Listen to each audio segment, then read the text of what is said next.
And we're here with Steve Buckley. Buck, how are you? I'm doing okay. And I feel like I say this often, but my pat answer is that all things considered, I am doing fine. Well, that's great to hear. How's the summer been for you? Well, the summer could be better. I wish I were down the Cape. I wish I were down on Long Island, two places I go to a lot in the summer.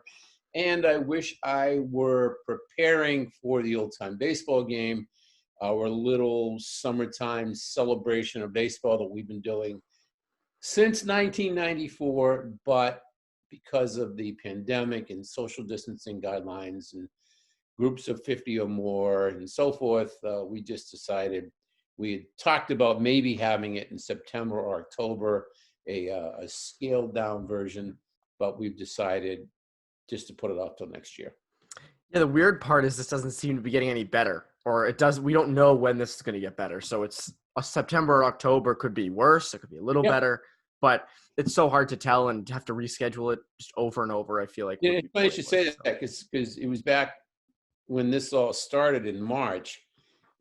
You know, we said, okay, well, this should be okay by August. But when it became apparent that it wouldn't be, we simply said, you know what, we'll have we won't have a concession stand. We won't have a big pregame program. We won't have a huge crowd, but we'll have the game in October on a cool fall night, make it kind of a friends and neighbors kind of a setting this year, do the game symbolically, all based on the assumption that things will be better in October. I can't claim that's going to happen right now. So again, we'll just do it next year. We'll be all right. We'll be fine. So we love to hear. Just regenerate for next year. So Buck, I have you on. I love when it's the Bruins games get going and they get more important because that means Buck gets to cover these games. The big columnist to cover the big stuff.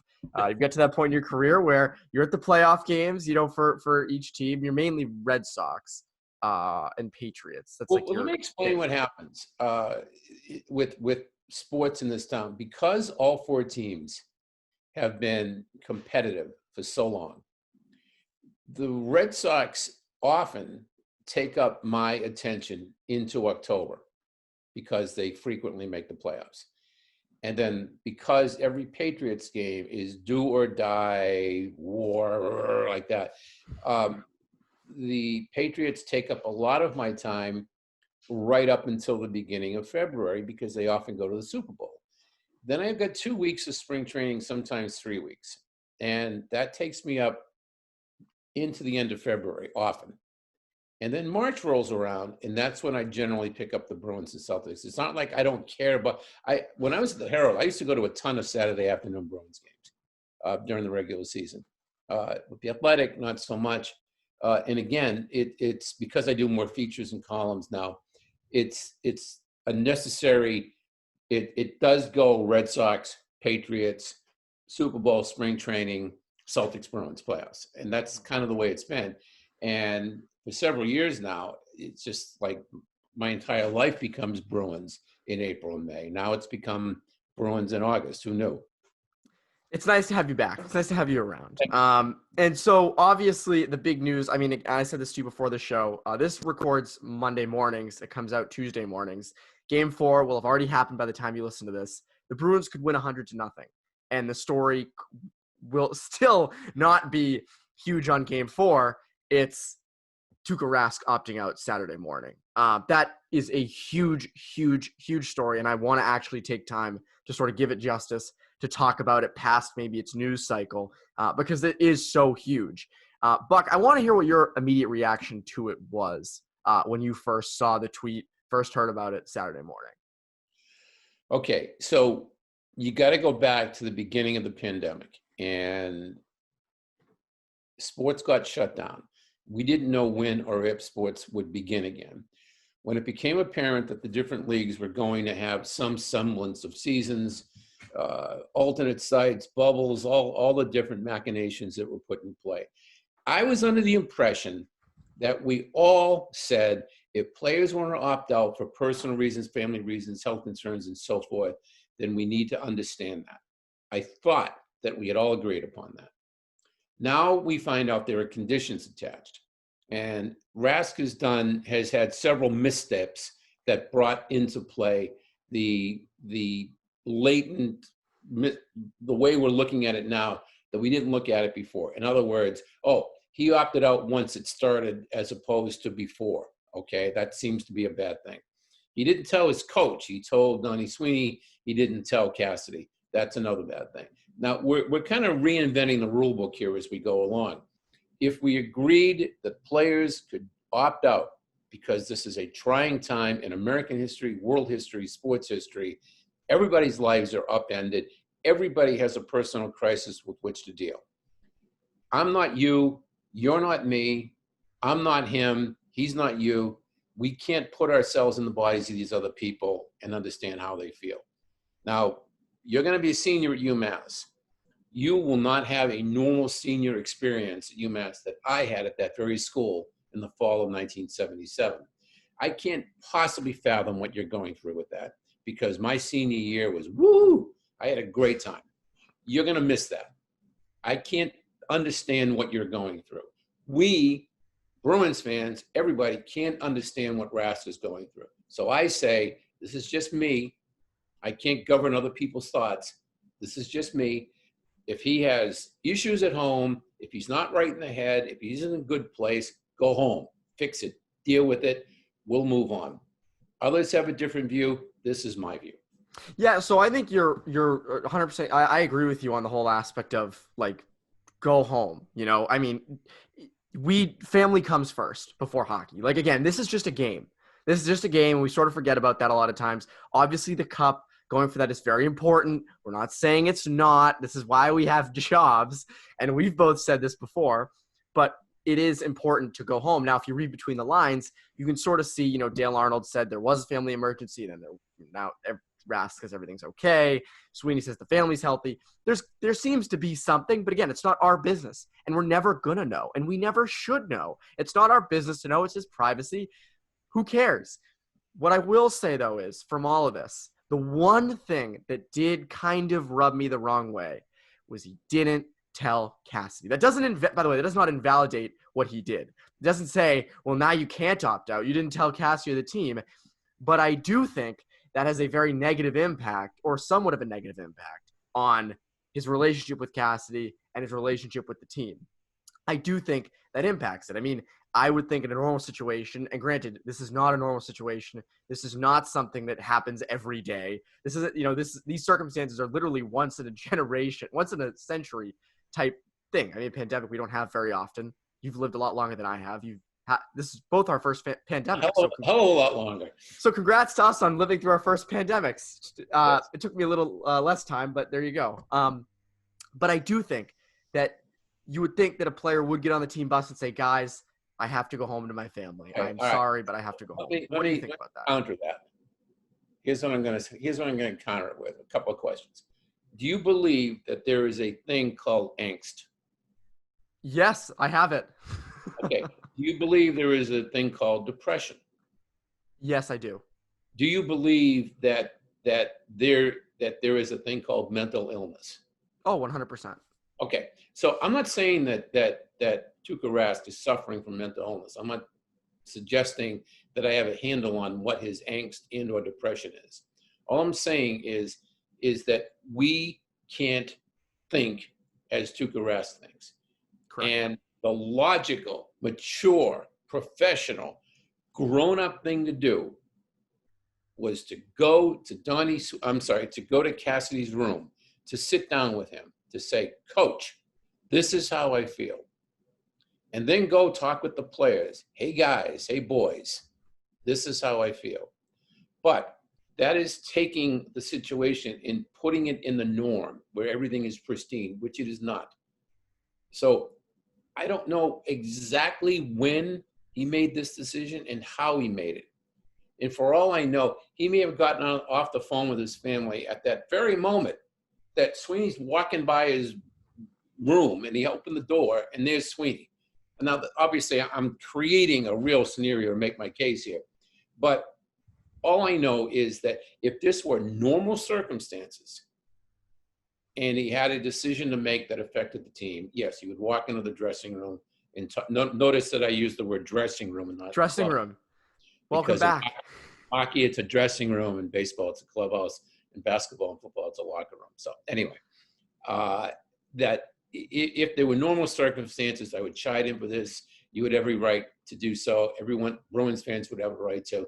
But because I take the long view, because we are in a situation, we have none of us, you talk about I'm a lot older than you. There are people a lot older than me. I mean, Tommy McVie, who's a former NHL coach, is a dear friend of mine. He's got 25 years on me. And, he was playing for the Seattle Totems in 1958 or whatever. So he's never seen this. I've never seen this. You've never seen this. And you're going to walk out your house this afternoon, you're going to see a little 4-year-old kid, and he's never seen it. So age isn't a factor here. There is nobody alive. There may be a few people, 106 years old, who remember the influenza epidemic of 1918. There may well be a few of those people still around, but for the other 99.9% of us, this is all new and shiny, and it ain't good. And we can't apply old standards. And I know I come across as a softie on this. It's just the way I feel in the moment, in this situation that we're in right now. No, I agree with you for the most part. I just think that. So here's my thing with Rask not going to the coach.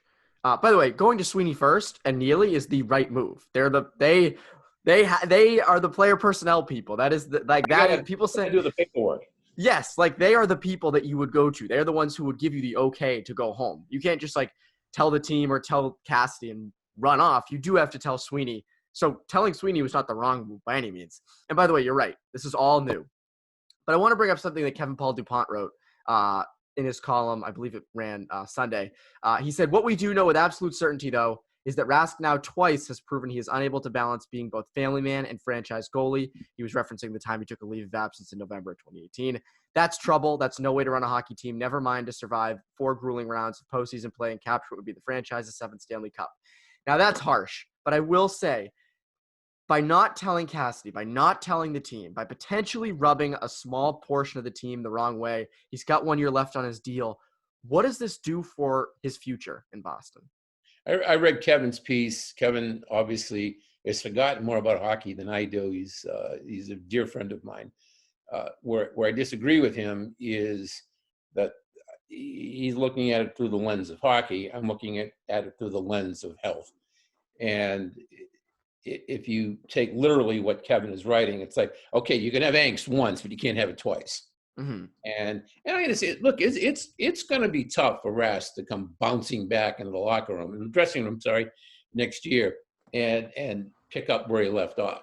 And for some Bruins fans, it's going to be tough to forget. Then again, we'll see how the playoffs, play out. And if the Bruins make a deep run, God knows if they win the cup, then I don't think that Rask is going to be posted up as the bad guy in all this. Now, if they lose 3 straight and they lose to Carolina in this series, then, all bets are off. But I like to think that I don't think he's even going to come back. I think that a maneuver will be made. He may even retire. I could see that happening. I could see him taking a year off and then coming back a year from now and being the starting goalie out in Seattle. And those are things we should keep in mind. But should the door be slammed shut on the possibility of him coming back, I think we need to get over all that. It's funny. I wrote this when it first happened, and I said what we can question right now is what's his future. And I think, it's funny, the past few years, talking to Rask, obviously Rask, this better than anyone. Rask is very candid, very open, very nonchalant, laid back. And just to interrupt you, we in the media love that. Yes. Oh, no, that's the thing. Like, what's funny is what he said on Wednesday or Thursday night after game 2 about the playoffs not feeling like playoff hockey. People ragged on him for it, but he's open. He's honest. There are a lot of people thinking that. There are a lot of people saying, you know what, this doesn't feel or look like a playoff game, but we got to treat it like one. And obviously, I think he went a little too far saying like results didn't matter to him and stuff that was very little out there. But that's good. He's open. He's candid. He's honest. God bless him. We love that. We absolutely love that, and we need more of that. There's so many canned, it is what it is answers in that locker room that it's good to have some very honest, open people. It's like that throughout sports, too. It is. It absolutely is. But hockey seems to have a little more cliche to it, and the Patriots do as well. They kind of have to. But so with the future thing, retirement's always been tossed around. Rask, towards the end of this contract for him, this is his long-term deal, 8 years, $56 million. Retirement looks like the way to go right now. I mean, I don't know what he's going through. I don't know what the deal is, what the issue is. I don't know what his home life is, except the fact that he has a partner and he has a 6, a 4, and a newborn, all girls. I wouldn't be surprised to see him retire. I really wouldn't. I don't see him up rooting and going to Seattle. I think he's content with his career. Maybe he goes and plays back in Finland. That's another option. I think that I don't see him going to a different team. I really don't. For me, it's either he retires or he plays overseas. I think those are the two logical options. I don't know. I mean, he has a year left on the deal. With 2020-21 looking even more uncertain than these playoffs looked, I see him calling it quits. And that's nothing wrong with that. Like, you have a year left. You do what you want. I don't think the Bruins were expecting this because they don't really have a next guy up. They have Halak for another year.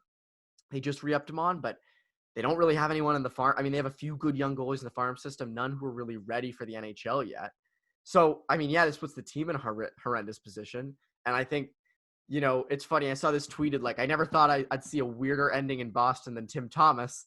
And look at this, Tuukka Rask with kind of a weirder one. I want to ask you this because, so we've talked about his future. We both think he's probably not coming back. You've covered a lot of huge stories here in Boston.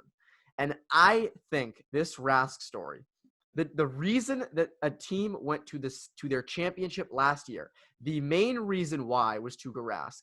And he left in the middle of the run to go to the Cup the next year. Where does this rank in huge Boston stories? Because I think this is absolutely massive. I don't put it up there. Well, okay, we need to see how the playoffs, what happens here with the Bruins. I think that's part of it. As far as it being way, way, way up there, you couched it by saying I have covered a lot of things, and I have. And I covered. Well, that's why I want your perspective.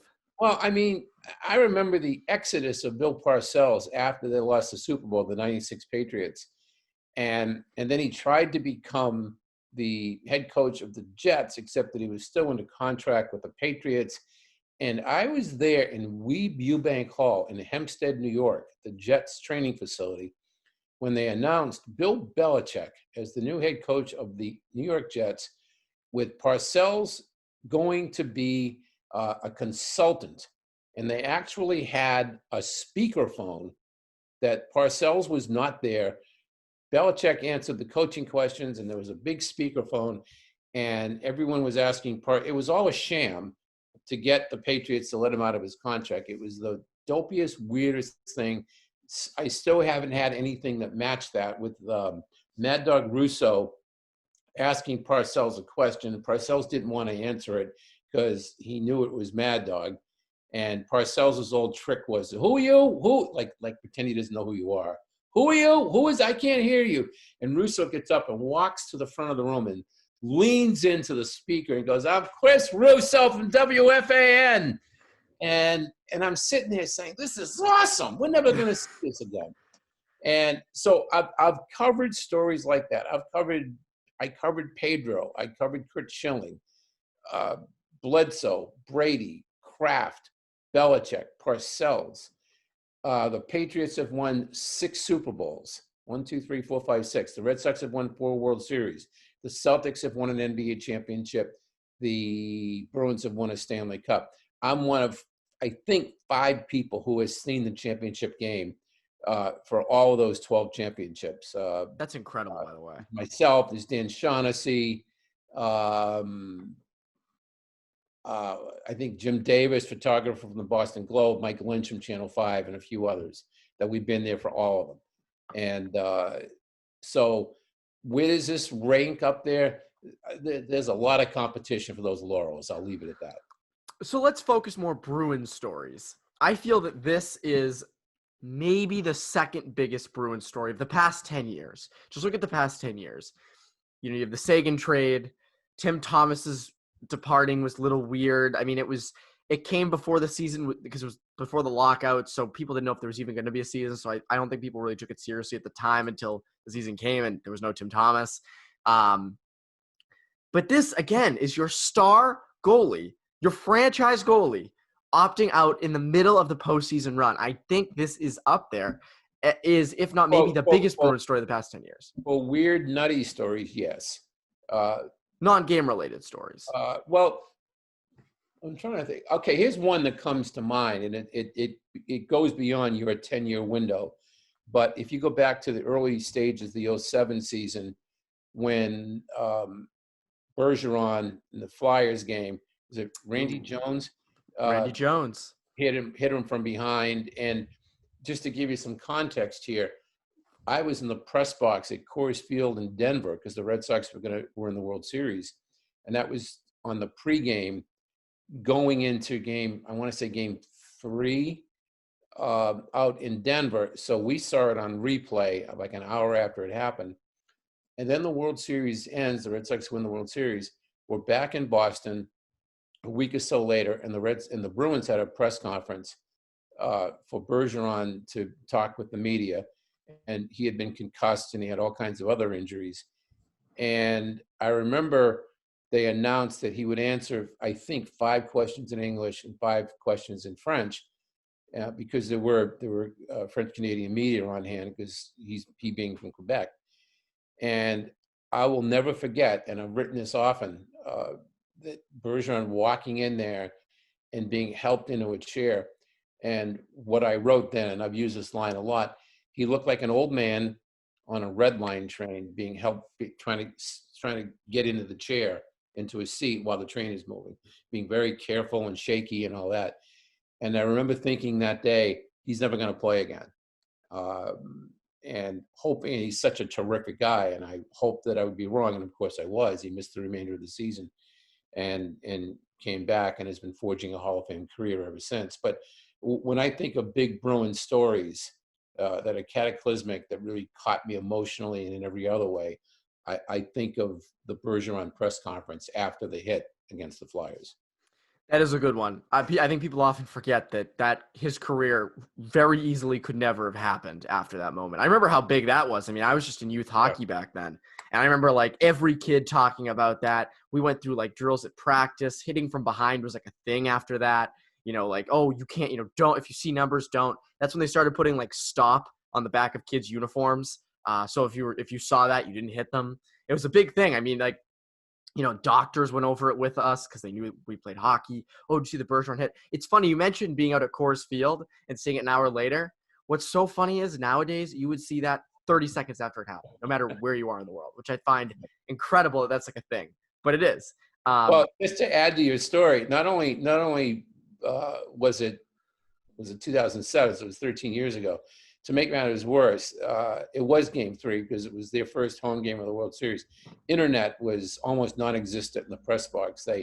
They had done some wiring wrong or something. So we were all trying to get information on it, and we ended up just getting it off the regular TV when SportsCenter came on or whatever. But no, Internet was non-existent that afternoon at Coors Field, as I recall.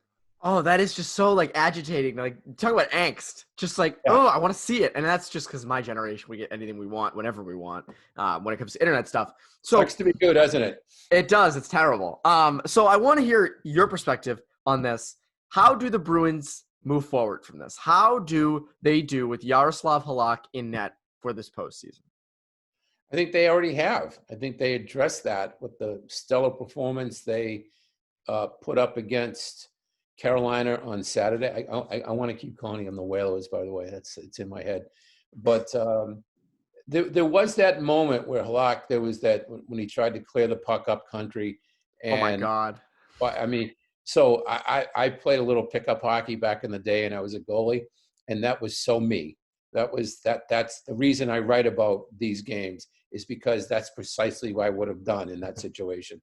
And I always remember, so I just say this for the purpose of, I used to work out with the Maine Mariners back in the 80s when the aforementioned Tom McVie was coach.